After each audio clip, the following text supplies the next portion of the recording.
Hello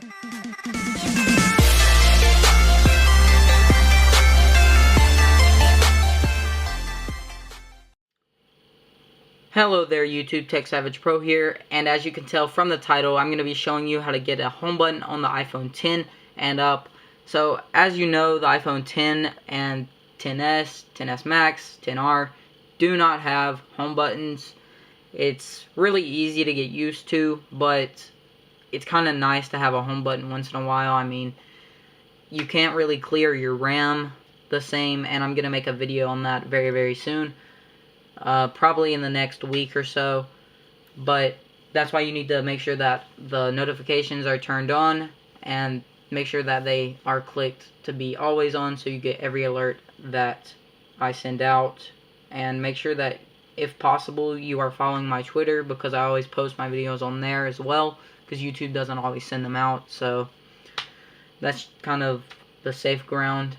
But like I said, sometimes it's nice to have a home button, and it's just kind of cool because a lot of people think that the iPhone 10 sucks because they're like, oh, well, it doesn't have a home button. Well, now you can rub it in their face that you do have a home button and make them feel really dumb.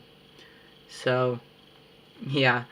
But, you just want to go to Settings, go ahead and go to General Accessibility, and this works on any iPhone, but because the iPhone 10 and up doesn't have a home button, that's kind of why I'm doing it on this phone in specific.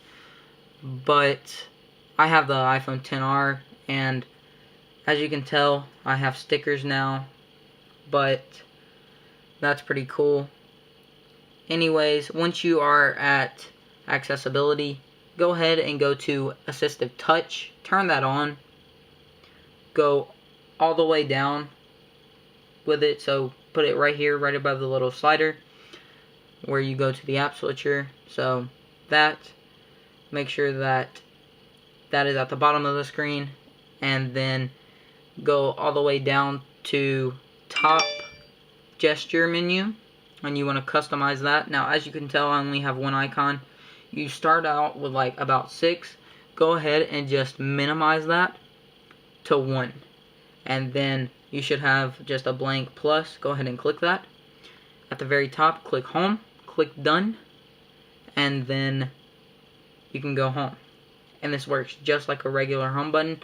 The only things that you cannot do is activate Siri, which is kind of a bummer, and you can't take screenshots using this method as if you were to hit the power button and the home button. So that's the only things that you can't do, but it's a pretty good home button replacement, and it's actually fully virtual, so that's pretty cool. Another thing that you can't do is Touch ID, which may be coming very soon in the next year's lineup of iPhones, but hopefully that does happen, and hopefully you also like this video. If you did, leave a like, subscribe, comment for more, and if you like this video, so I know that you like this type of content, make sure that you're part of the notification squads by making sure that my notifs are always on so you never miss a video.